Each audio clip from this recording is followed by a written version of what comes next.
Hi ಎಲ್ರಿಗೂ ನಮಸ್ಕಾರ. Welcome to Ratna Shiva vlogs. ಎಲ್ಲರೂ ಹೇಗಿದ್ದೀರಾ, ಚೆನ್ನಾಗಿದ್ದೀರಾ ಅಂತ ಅಂದ್ಕೊಂಡಿದ್ದೀನಿ. ನಾನಿವತ್ತು ಏನು ಹೇಳಲಿಕ್ಕೆ ಬರ್ತಾ ಇರೋ ವಿಷಯ ಏನಪ್ಪ ಅಂತಂದರೆ, ಹೆಣ್ಮಕ್ಳು ಮನೆಯಲ್ಲೇ ಮಾಡಬಹುದಾದಂತಹ 10 ಕೆಲಸಗಳ ಬಗ್ಗೆ ಹೇಳಲಿಕ್ಕೆ ನಾನು ನಿಮ್ಮ ಹತ್ರ ಬರ್ತಾ ಇದ್ದೀನಿ. ಮೊದಲನೇದಾಗಿ ಏನಪ್ಪ ಅಂತಂದರೆ ಟೈಲರಿಂಗ್ ಮಾಡೋದು.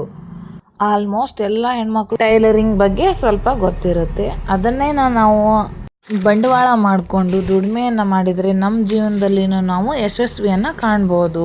ಯಾವ ರೀತಿ ಅಂತಂದರೆ, ನಾವು 500 ರೂಪಾಯಿ ಸೀರೆಯನ್ನು ತೊಗೊಂಡ್ರೆ ಅದಕ್ಕೆ 1200 ರೂಪಾಯಿ ಕೊಟ್ಟು ಬ್ಲೌಸ್ನ ಹೊಲಿಸ್ಕೊತೀವಿ. ಟೈಲರಿಂಗ್ ಕಲೀಲಿಕ್ಕೆ ಅಂತಂದರೆ ಸುಮಾರು 3 ತಿಂಗಳು ಟೈಮ್ ಬೇಕಾಗುತ್ತೆ. ಒಂದು ಮಷೀನನ್ನು ತೊಗೊಳ್ಳೋಕ್ಕೆ ಒಂದು 10,000 ಹಿಡಿಯುತ್ತೆ ಅನಿಸುತ್ತೆ. ಕಡಿಮೆನೇ ಬಂಡವಾಳವನ್ನು ಹಾಕಿ ಹೆಚ್ಚಿಗೆ ಲಾಭವನ್ನು ಪಡಿಬೋದಾದಂತಹ ದುಡಿಮೆ ಅಂತಂದರೆ ಇದು ಟೈಲರಿಂಗ್ ಆಗಿದೆ. ನಾವು ನೀಟಾಗಿ ಹೊಲಿಯೋದನ್ನು ಕಲ್ತ್ಕೊಂಡ್ರೆ ಅದೇ ನಮಗೆ ಬಂಡವಾಳ ಆಗುತ್ತೆ. ಈಗ ಮದುವೆಗಳಲ್ಲೆಲ್ಲ ಮದುಮಕ್ಕಳ ಸೀರೆ ಬ್ಲೌಸನ್ನು ಹೊಲಿಲಿಕ್ಕೆ 5,000 10,000 ಗಂಟ್ಲಿ ಎಲ್ಲ ರೇಟ್ ಇರುತ್ತೆ. ಮನೆಯಲ್ಲಿರೋ ಹೆಣ್ಮಕ್ಳಿಗೆ ಇದು ಒಂದು ಬೆಸ್ಟ್ ಆಪ್ಷನ್ ಅಂತ ಹೇಳ್ಬೋದು.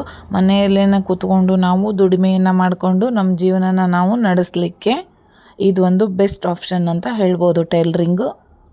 ಇನ್ನು ಹೇಳೋದಾದರೆ ಎರಡನೇದಾಗಿ ಆರಿ ವರ್ಕ್. ಈ ಟೈಲರಿಂಗ್ ಜೊತೆಗೇ ಈ ಆರಿ ವರ್ಕಿನ ಕೆಲಸನೂ ಕೂಡ ಮಾಡ್ಕೋಬೋದು. ಯಾಕಂತಂದರೆ ಒಂದು ಬ್ಲೌಸ್ಗೆ ವರ್ಕ್ ಹಾಕಲಿಕ್ಕೆ 600-700 ರೂಪಾಯಿನ ತೊಗೊತಾರೆ. ಅದರಲ್ಲಿ ಮನೆಯಲ್ಲಿ ಕುತ್ಕೊಂಡು ಎಲ್ಲ ಕೆಲಸ ಮುಗಿಸ್ಕೊಂಡು ನಾವು ಎರಡು ಬ್ಲೌಸಿಗೆ ಹಾಕಿದ್ರೂ ನಮಗೆ ಲಾಭ ಆಗುತ್ತೆ. ಅದಕ್ಕೆ ನಾವು ಈ ಆರಿ ವರ್ಕನ್ನು ಕೂಡ ಕಲ್ತ್ಕೋಬೇಕು. 1 ತಿಂಗಳ ಅಥವಾ 1.5 ತಿಂಗಳ ಇದನ್ನು ಕಲ್ತ್ಕೊಂಡ್ಬಿಟ್ರೆ ಮುಗೀತು. ಈ ಟೈಲರಿಂಗ್ ಮಾಡ್ಕೊತ ಬಂದರೆ ಆಟೋಮೆಟಿಕ್ ಆಗಲಿ ಆರಿ ವರ್ಕ್ನೂ ಕೂಡ ವರ್ಕ್ ಆಗಿಬಿಡುತ್ತೆ. ಬ್ಲೌಸ್ ಹೊಲಿಸೋರು ಕೂಡ ಆರಿ ವರ್ಕನ್ನು ಹಾಕಿಸ್ಕೊತಾರೆ. ನಾವು ಕಸ್ಟಮರ್ಸ್ನ ಬೇರೆ ಕಡೆ ಹುಡುಕೋದೇ ಬೇಡ, ಅವರೇ ಬಂದು ಹಾಕಿಸ್ಕೊತಾರೆ. ಈ ಆರಿ ವರ್ಕ್ ಈಗ ತುಂಬ ಟ್ರೆಂಡಲ್ಲಿದೆ. ಮನೆಯಲ್ಲಿರೋ ಹೆಣ್ಮಕ್ಳಿಗೆ ಇದು ಒಂದು ಬೆಸ್ಟ್ ಆಪ್ಷನ್ ಅಂತ ಹೇಳ್ಬೋದು. ಇನ್ನು ಮೂರನೇದಾಗಿ ಹೇಳಬೇಕು ಅಂತಂದರೆ ಮೆಹಂದಿ ಡಿಸೈನ್ ಅಂತ. ನಮಗೆ ಚೆನ್ನಾಗಿ ಮೆಹಂದಿ ಹಾಕೋಕ್ಕೆ ಏನಾದರೂ ಬರ್ತಿತ್ತಪ್ಪ ಅಂತಂದರೆ ನಾವು ಅದನ್ನ ಉಪಯೋಗಿಸ್ಕೊಂಡು ದುಡಿಮೆನ ಮಾಡ್ಕೋಬೋದು. ಯಾವ ರೀತಿ ಅಂತಂದರೆ, ಈ ಮದುವೆ ಫಂಕ್ಷನ್ಗಳಿಗೆಲ್ಲ ಹೋಗಿ ಮದುವೆ ಮನೆಗಳಲ್ಲಿ ಮದುಮಗಳಿಗೆ ಬೇರೆ ಥರ ರೇಟ್ ಇರುತ್ತೆ, ಅಲ್ಲಿರೋ ಮನೆ ಮಂದಿಗಳಿಗೆಲ್ಲ ಬೇರೆ ಥರ ರೇಟ್ ಇರುತ್ತೆ. ಅದಕ್ಕೂ ನಾವು ಹೋಗಿ ದುಡಿಮೆಯನ್ನು ದುಡ್ಕೋಬೋದು. ಅದನ್ನು ನಾವು ಮನೆಯಲ್ಲೇ ಕುತ್ಕೊಂಡು ಈಗ ಯೂಟ್ಯೂಬನ್ನು ನೋಡಿ ಕಲ್ತ್ಕೊಂಡು ಮಾಡ್ಕೋಬೋದು. ನಾವು ಮನಸ್ಸು ಮಾಡಿದರೆ ಯಾವುದೂ ಕಷ್ಟ ಅಲ್ಲ, ಎಲ್ಲನೂ ಈಸಿ ಅನಿಸುತ್ತೆ. ನಾವು ಮಾಡೋಕ್ಕೆ ಮುಂದುವರಿಬೇಕಷ್ಟೇ. ಒಬ್ಬ ಮದುಮಗಳಿಗೆ 2 ಕೈಗೆ ಮೆಹಂದಿ ಹಾಕೋಕ್ಕೆ 1000-1500 ರೂಪಾಯಿ ಇರುತ್ತೆ. ಹಾಗೆ ಮತ್ತು ಮದುಮಗಳ ಮನೆಯವ್ರಿಗೆಲ್ಲರಿಗೂ ಮೆಹಂದಿ ಹಾಕಿಸ್ಕೊತಾರೆ ಎಲ್ಲರೂ. ಅವ್ರಿಗೆಲ್ಲರೂ ಹಾಕಿದ್ರೆ ಆಲ್ಮೋಸ್ಟ್ ಒಂದು ಮದುವೆಯಲ್ಲೇ 15 ದಿನಕ್ಕೆ ಆಗೋಷ್ಟು ದುಡಿಮೆನ ನಾವು ದುಡ್ಕೊಂಬಿಡ್ಬೋದು.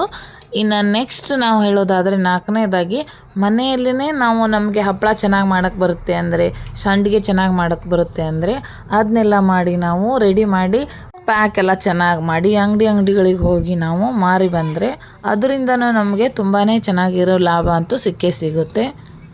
ನಾವು ಇವುಗಳನ್ನೆಲ್ಲ ಹಳ್ಳಿಯಲ್ಲಿ ಮಾಡಿಕೊಂಡು ಸಿಟಿಗೆ ಹೋಗಿ ಮಾರ್ಕೊಂಬಂದರೆ ತುಂಬಾ ಲಾಭ ಆಗುತ್ತೆ. ಯಾಕಂತಂದರೆ ಸಿಟಿಯಲ್ಲಿರೋ ಜನಗಳಿಗೆ ಟೈಮ್ ಇರಲ್ಲ ಇಂಥವುಗಳನ್ನೆಲ್ಲ ಮಾಡ್ಕೊಳ್ಳೋಕ್ಕೆ.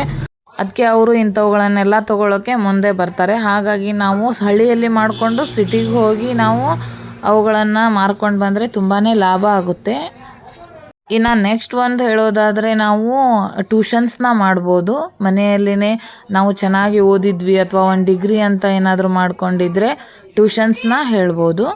ಸ್ಟಾರ್ಟಿಂಗಲ್ಲಿ ಹುಡುಗರು ಬರಲ್ಲ, ನೆಕ್ಸ್ಟ್ ಪಾಪ್ಯುಲರ್ ಆಗ್ತಾ ಹೋದಂಗೆ ಹುಡುಗರೆಲ್ಲ ಬರ್ತಾರೆ. ತಿಂಗಳಿಗೆ 10 ಹುಡುಗರಿಗೆ ನಾವು ಟ್ಯೂಷನ್ ಹೇಳಿದರೆ ಸಾಕು.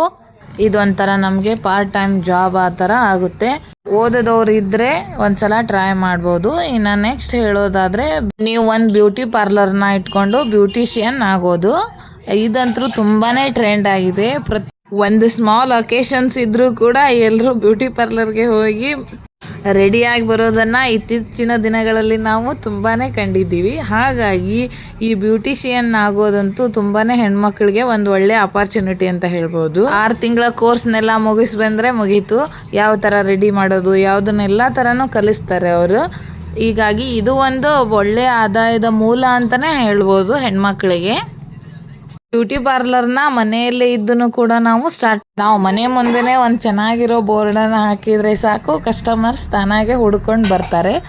ಈ ಮದುವೆಗಳಿಗೆಲ್ಲ ನಾವು ಬ್ರೈಡ್ಗೆ ಮೇಕಪ್ ಮಾಡೋಕ್ಕೆ ಅಂತ ಹೋದರೆ 20,000ದಿಂದ 30,000 ರೂಪಾಯಿ ಎಲ್ಲ ಕಾಸ್ಟ್ ಮಾಡ್ತಾರೆ ಈಗಿನ ಕಾಲದಲ್ಲಿ. ಹಾಗಾಗಿ ಇದು ಒಂದು ಒಳ್ಳೆ ಅವಕಾಶ ಅಂತ ಹೇಳ್ಬೋದು ಹೆಣ್ಮಕ್ಳಿಗೆ ಬ್ಯೂಟಿ ಪಾರ್ಲರ್ನ ಓಪನ್ ಮಾಡೋದು.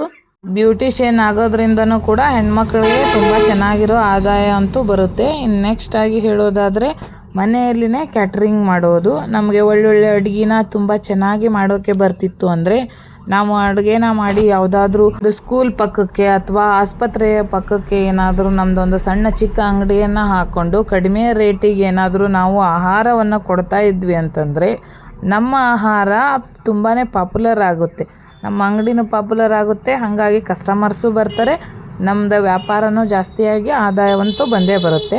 ಈ ಥರ ಚಿಕ್ಕ ಚಿಕ್ಕ ಪುಟ್ಟ ಅಂಗಡಿಗಳನ್ನು ಮಾಡಿಕೊಂಡು ಹೆಣ್ಮಕ್ಳು ಆದಾಯನ ಗಳಿಸ್ತಿರೋಂತಹ ಉದಾಹರಣೆಗಳು ತುಂಬಾ ಇದ್ದಾವೆ. ಮನೆಯಲ್ಲಿನೇ ಅಡುಗೆ ಮಾಡಿಕೊಂಡು ತೊಗೊಂಡು ಹೋಗಿ ಅಲ್ಲಿ ಮಾರ್ಕೊಂಡು ಬಂದು ಅವ್ರ ಜೀವನವನ್ನು ನಡೆಸ್ತಾ ಇರ್ತಾರೆ.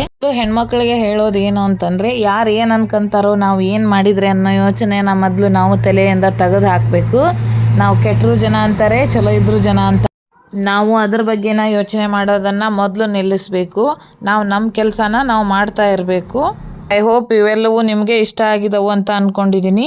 ಎಲ್ಲರೂ ವಿಡಿಯೋ ನೋಡಿ ಸಪೋರ್ಟ್ ಮಾಡಿದ್ದಕ್ಕೆ ತುಂಬ ಧನ್ಯವಾದಗಳು. ಹೀಗೆ ಸಪೋರ್ಟ್ ಮಾಡ್ತಾ ಇರಿ. Thank you.